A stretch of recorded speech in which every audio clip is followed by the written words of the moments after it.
رڼا بڼ مارچ 2022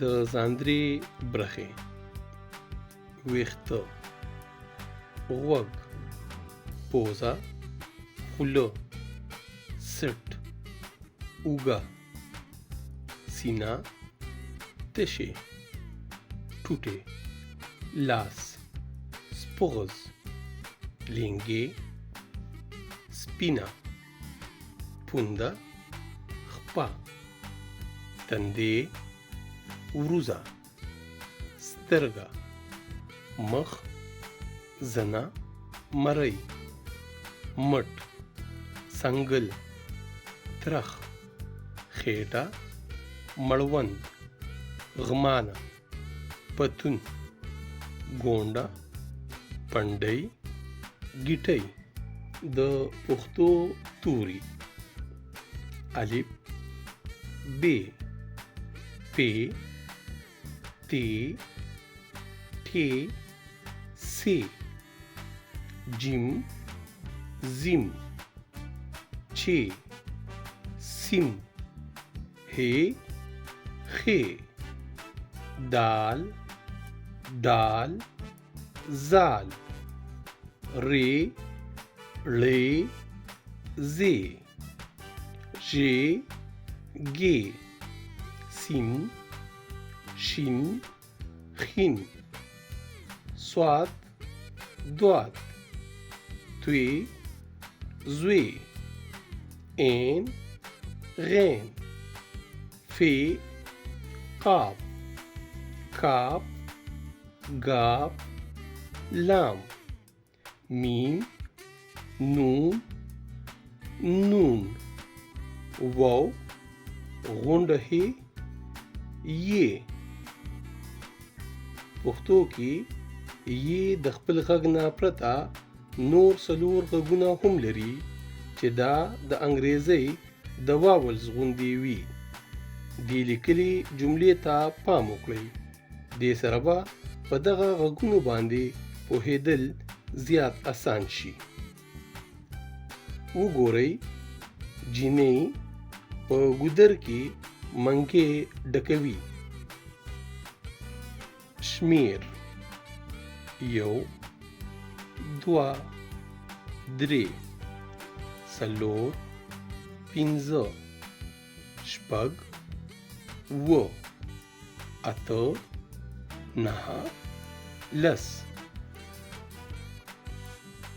یو دوه درې خټکې پرې پرې دوه درې څلور اسې مه کوه اوس شور درې څلور پنځه وایه لاس دې ووینځه څلور پنځه شپږ راته ونیسه اوس غوږ شپږ اووه اته راته نیغ دې وکړه ته اته نهه لس قصه خلاصه شوله. بس د خپلې ژبې د پرمختګ دپاره هڅه کوئ. خپله ژبه وایئ، خپله ژبه لیکئ، خپله ژبه کې خبرې کوئ. د خپلې ژبې د حق ادا کولو دپاره شمارل او بېلابېلې نمبرې ویل په پښتو ژبه کوئ. د لیکلو زده کړه په مور پلار سپارښتنه. تاسو خپلو ماشومانو سره کښېنئ، هغوی ته وخت ورکړئ. خپل مخامخ پې په سپینه پاڼه دا لیکل بیا بیا وکړئ. یوازې پښتو نه، نورې ژبې هم چې د ښي لاس نه لیکلې کېږي دا مات ټکي به د هغې لیکلو کې هم ورسره مرسته کوي. دا بیا بیا ولیکئ، بیا بیا ولیکئ. پ پښتو الف الوت اس ازغې استری اوتو ب باران بنگلۍ بړستن بالښت بامبېرک پیغله پنډوس، پاړو، پیاز، پیزوان، پرپرکې، پنځوس، پښتو، تی، تره، ترور، ترخز، تبر، توکاڼي، ترکاڼ، تریخ، ټې، ټال، ټکور، ټپه، ټیپر، ټوخې، ټوټې. د رڼابڼ ګلالو.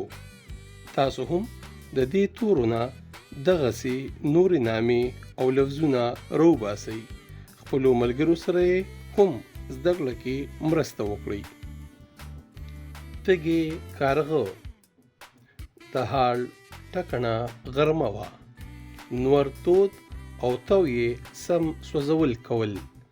غواګانې، میخې، ګډې، چیلۍ، سپي، خره او نور څاروي د ونو او دیوالونو سوري ته ولاړ وو، خو د حال غرمو ترې په دغه سوري هم روګودر خطا کړي وو.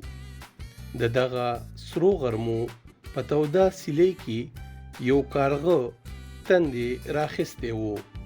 هغه د لرې نه ولیدل چې د چوپال په ګړونج یو منګی پروت دی. کارغه چې دغه منګي له ورغلو نو د منګي په ویښ کې لږې شان اوبه وې. دغه وخت کارغه ته د اردو ژبې یوه قصه پر یاده شوه چې دغه شان یو تږي کارغه د خوب شانه خپله مښوکه کې تیږې راخیستلې وې او د منګي ویښ کې پرتې اوبه یې بره راخیژولې وې او خپله تنده یې پرې ماته کړې وه. کارغه سوچ وکړو چې کاڼي خو ګډوډ وي، نو داسې خو به اوبه د کاڼو په منځ کې ډوبې شي. بله دا چې کاڼي هم اوبه راکاږي، نو لکه د اردو دغه قصه دروغ ده. د کارغه زړه په دې خبره اوبه وڅکلې چې دا خو د پښتنو وطن دی، غیر چاپیره د اوبو ولې بهیږي. سله په کاڼو راټولولو خپل وخت خراب کړم او هیڅ بې حسه ځان ستړی کړم. دې ویلو سره کارغه والوته، د نږدې ولې نه یې اوبه وڅکلې او بیا یې پر وواهه. لومبۍ پایله: تنده په تیږه نه ماتیږي. دویمه پایله: کاڼي هم اوبه څکي. د چیتي خیال دی. تاسو خو به د چیتي قصې اورېدلې وي که نه؟ او رښتیا کوم ماشومان چې په ښارونو کې ژوند کوي چې دوی به چیتې لیدلې هم وي که نه؟ چیتې یوه ډېره وړه او کمزورې مرغۍ ده. دا په یو ځای نه کیني. کوم خلک چې په یو ځای نه ټینګېږي، نو پښتانه وایي چې دا لکه د چیتي په یو ځای نه ټینګېږي، ځکه چې چیتې هم په یو ډکي نه کیني. دلته ټوپ او هلته ټوپ، کله په دې څانګه او کله په هغه خاخ. داسې په یوه څانګه د چیتي د نه ټینګېدو ګټه دا ده چې ښکاري یې په لینده ویشتی نه شي. د چیتي په اړه مشران وایي چې کله دی د شپې په خپله ځاله کې اوده کېږي، نو دواړه خپې اسمان ته کړي او وایي چې دا اسمان ما په خپو راټینګ کړی دی، ګنې راغورځېږي. د چیتي خو دا خیال دی. د رڼابڼ ګلالو، د چیتي د دې خیال په اړه ستاسو څه خیال دی؟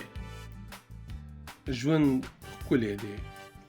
دا نړۍ زمونږه ټولو انسانانو شریک کور دی. دلته مونږ ټول انسانان، سړي، ښځې او نرښځیان شریک ژوند کوو. مونږ له دا خبره په پام کې ساتل پکار دي چې د دې نړۍ د انسانانو هیوادونه، نسلونه، قبیلې، ژبې، رنګونه، اونې، جنسونه، عقیدې او هنرونه، کارونه، روزګارونه زمونږ نه بیل جدا کېدی شي، او مونږ له پکار دي چې چې دغه ټولو نسلونو، قبیلو، ژبو، رنګونو، ونو، جنسونو، عقیدو او هنرونو، کارونو، روزګارونو ته درناوی ولرو.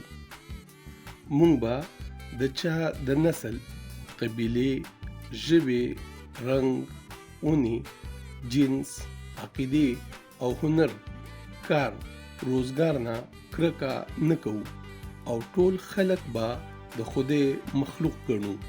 مونږ به د خپلې ژبې، لاس، خپو، سترګو او عمل نه چاته تاوان نه رسوو او د وراني په ځای به د ودانۍ په کارونو کې برخه اخلو.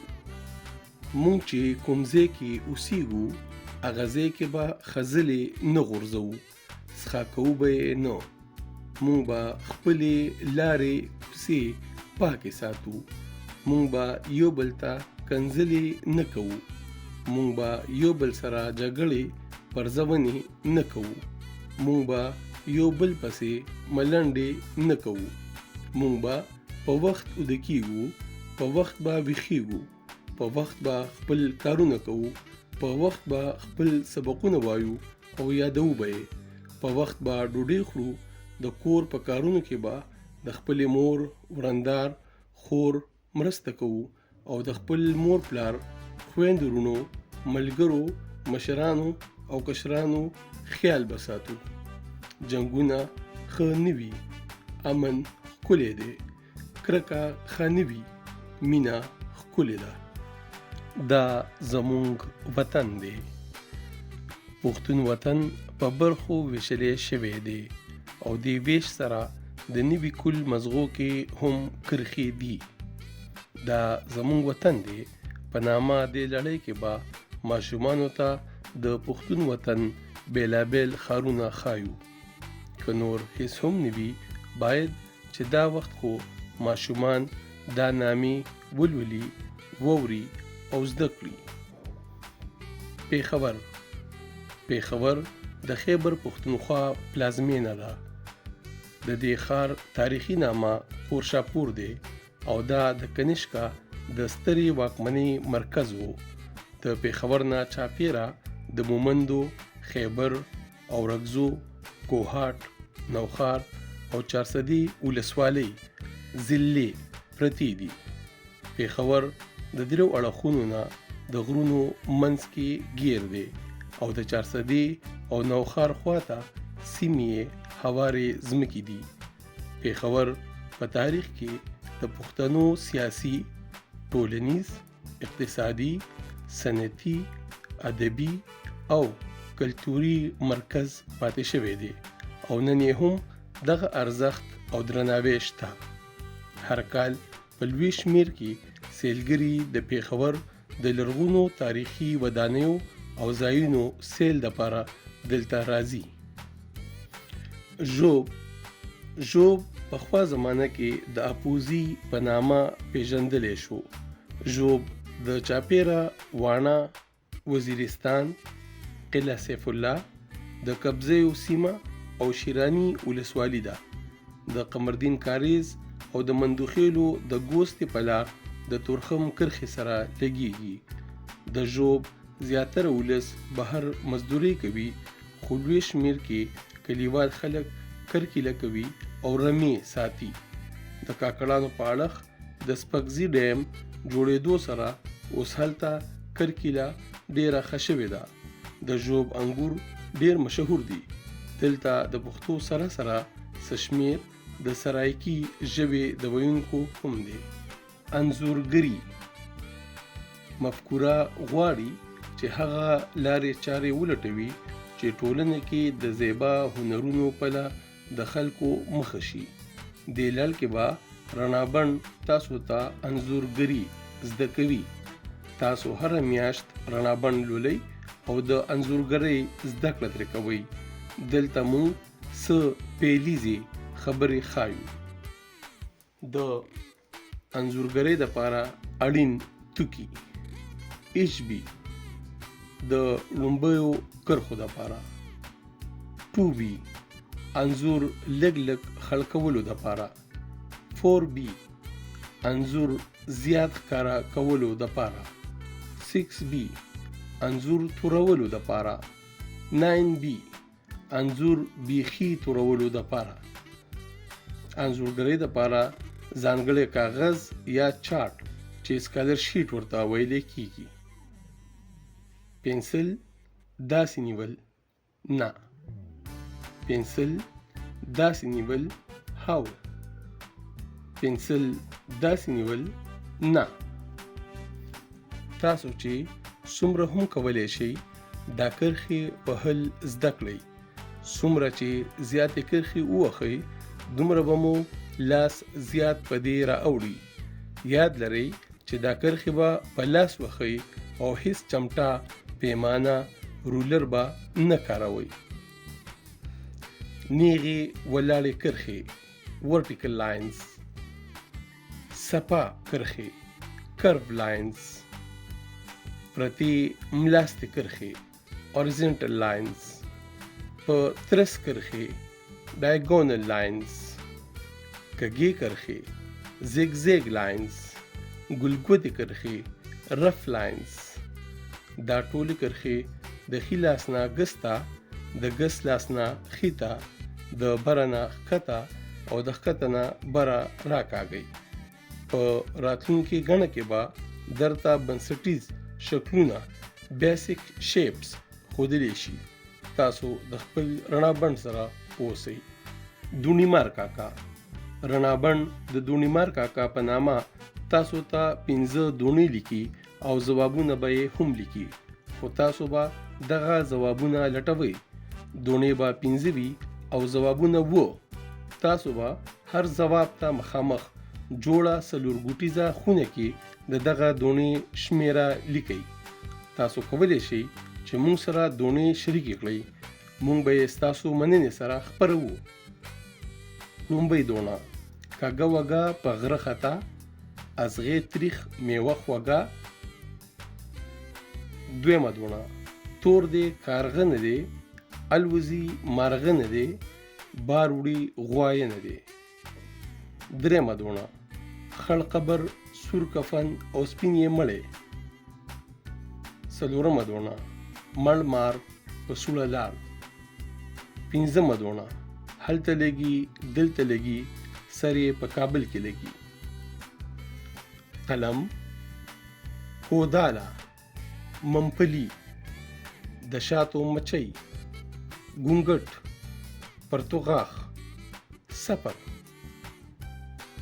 ټوقه مرام د هلمند نه تپوس وکړو هغه څه دي چې څلور خپې لري خو بیا هم ګرځېدی نشي هلمند ورته ووی داسې هیڅ نشته چې څلور خپې هم لري او بیا هم ګرځېدی نشي مرام ورته ووی میز دی کنه مړه کسبګر مونږ یې د زړه له تله قدر کوو مونږه په هر کسبګر فخر کوو هر پراچا کولال لوهار دلته کې ښه په اخلاص کړی خپل کار دلته کې کوو نایي کډم جولا زمونږه و پر مضبوطه ډیره املا زمونږ ټول کسبګر مو د قام لاس او خپې وي د دوی په سر باندې زمونږ مزې وي نشته ننداب غوبه لربه دلته اوس نه درمنونه نه قلبه دلته اوس دنیا اوس لاړه نړیوال کلی شو نوي کسبونه راغله ژوند نوی شو خپله ټولنه کې د خلکو عزت کوئ چاته هم سپک مه ګورئ دې شعرونو کې د راغلو نامو لکه پراچا کولال لوهار نایی ډم جولا ننداب غوبه لربه درمن قلبه په اړه د خپلو مشرانو نه تپوس وکړئ زده کړئ رڼا بڼ ته یې راولېږئ دلته به ستاسو د نامې سره خپاره شي دې دایرو کې لیکلی شوي رنګونه ورکړئ زیړ اودي سوزنی سور نارنجي شین.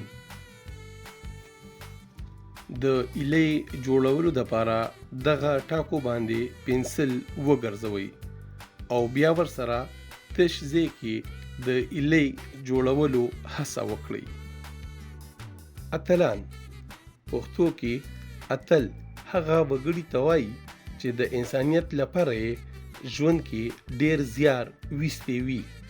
د نړۍ تر ټولو لوی اتلان بېشکه پیغمبران دي. مونږ چې د نړۍ کومه برخه کې ژوند کوو دې ته مشرق وایي. د مشرقي برخې تاریخ د زرګونو کلونو دی. د مشرق تاریخ کې په زرګونو اتلان تیر شوي دي. دوی کې یو مشهور اتل پانینی نومیږي. د پوره نوم ډیکسي پوترا پانینی دی. ډیکسي د مور نوم دی. دا اتل د حضرت عیسی علیه السلام د دور نه تقریبا 600 کلونه پخوا زیږېدلی و.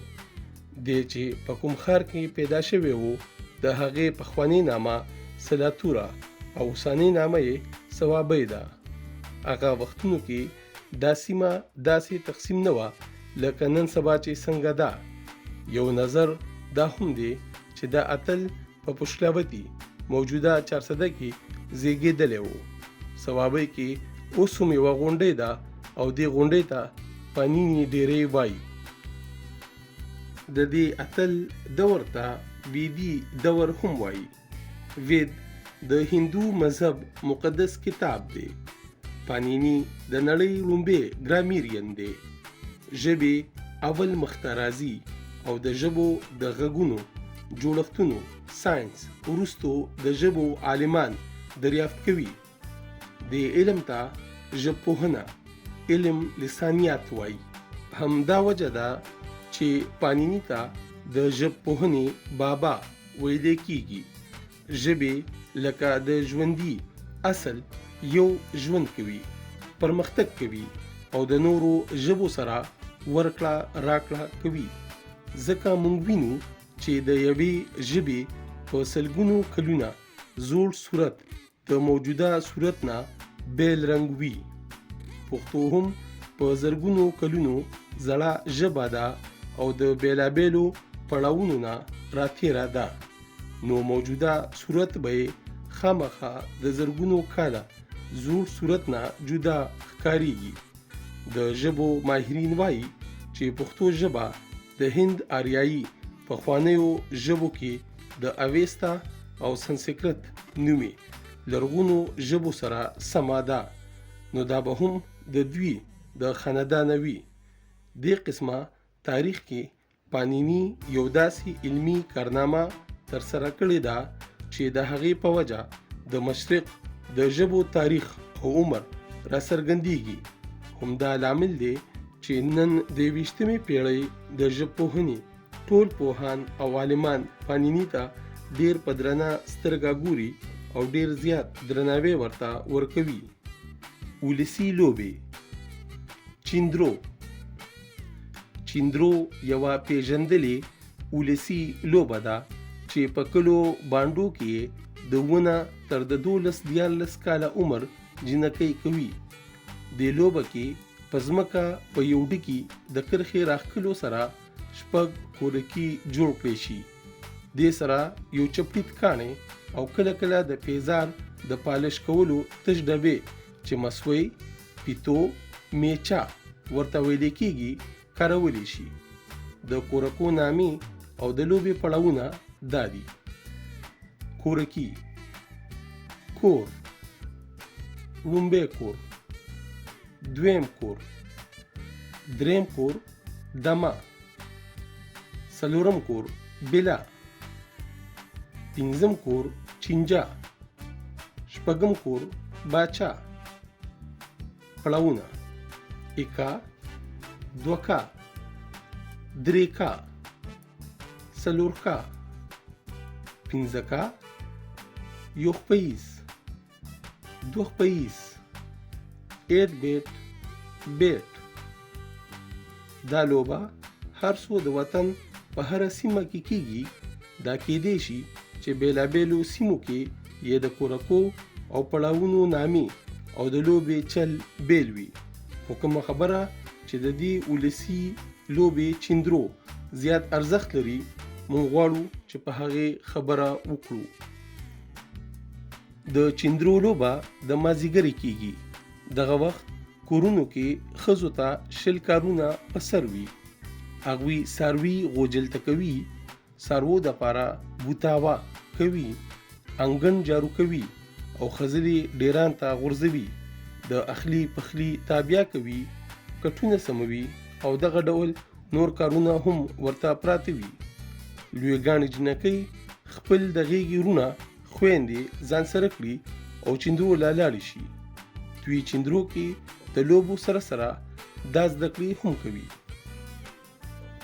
صفایي: د چیندرو دپاره کرښې راښکلو نه آګاهو ځای جارو کړي. ترتیب: چیندرو بیلابیل پړاوونه لري، نو دې سره د ژوند ترتیب زده کیږي.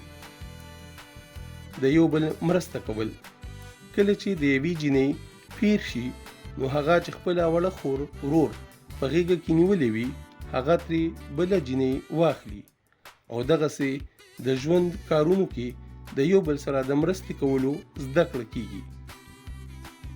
خپله ملامته منل: چیندرو دپاره جینکۍ دوو ډلو کې ویشیږي، نو کله چې د یوې جینۍ خوا په کرښه راشي، هغه وسوځي. که یوه جینۍ وایي چې زما خوا په کرښه نه ده، نو د هغې د خپلې ډلې ملګري ډکې راواخلي، په کرښه یې راکاږي، او که د جینۍ خپې سره هغه ډکې ولګي، نو خپله ملګري ورته ووایي چې ستا خوا په کرښه راغلې ده، او دغه جینۍ خپل تیر غلطي ومني. چیندرو د جینکو لوبه ده، خو هلکان هم دا لوبې کولی شي. داسې نه ده چې هلکان دا لوبې نشي کولی. څنګه چې جینکۍ د خپلې مور مرسته کوي، داسې هلکان هم کولی شي. هغوی هم کولی شي چې د خپلې مور سره کټونه سمولو، لوښي راخیستو ایښودو کې، د خپلې وړې خور یا وړوکي ورور قلارولو، سبزي پرې کولو کې مرسته وکړي. مور پلار ته سپارښتنه: ولسي لوبې د خوند او مزې سره سره د راتلونکي ژوند دپاره هم زموږ د ماشومانو روزنه او تربیت کې مرسته کوي. تاسو د خپل بوخت ژوند نه د خپلو ماشومانو سره د لوبو، د ښوونځي مدرسې کار کولو او د رابند د لوستلو لپاره وخت وباسئ. دا ستاسو د ماشومانو په تاسو حق دی. ساینس او پرمختګ: دا چې نن موږ خپل ژوند کې ډیر څیزونه وینو، د زړې زمانې انسانان د دې څیزونو او اسانتیاو نه خبر هم نه وو. انسانانو د خپل عقل په زور داسې څه وکړل چې خپل ژوند یې پرې خوندي هم کړو او ځان ته یې اسانتیاوې هم راوړي. نن سبا د ساینس په مرسته په نړۍ کې توندې او چټکې الوتکې، ریلګاډي او موټرې چلیږي. د انټرنیټ په مرسته د نړۍ په ګوټ ګوټ کې د هر چا سره مخ په مخ خبرې کېدلی شي. دنګې دنګې ودانې کړې شوي دي. هغه رنځونه چې بې درمله ګڼل کېدل، اوس یې نوغې ورکړی شوی دی. ریډیو، ټلویزیون او نور ډېر څه داسې جوړ شوي دي چې د هر ورځني بېلابېلو پوهنو، علمونو، خبرو او نورو معلوماتو یو بهیر او ستره پانګه تر موږ را رسوي. د انسان د پیدا وخت نه واخله تر دې سا د ساینس کارنامې روانې دي، او په اوسني وخت کې خو ساینس ډېر چټک او بشپړ مختګ کړی دی، او هره ورځ داسې نوي ایجادات کیږي چې د هرې لسیزې وروسته په نړۍ کې یو لوی او د پام وړ بدلون راغلی وي.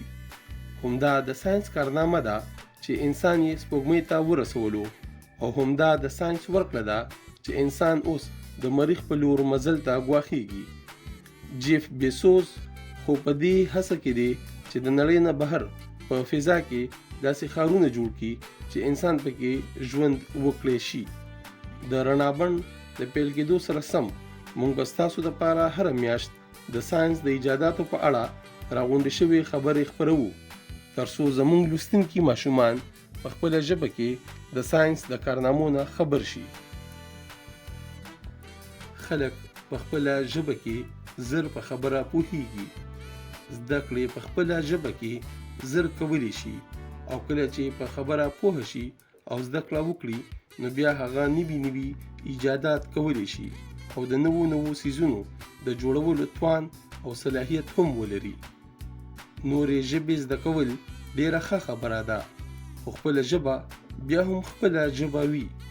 تاسو که زده کړې په هره ژبه کې کوئ، د خپلې ژبې سره تړون کله هم مشو کوئ. ژبپانګه.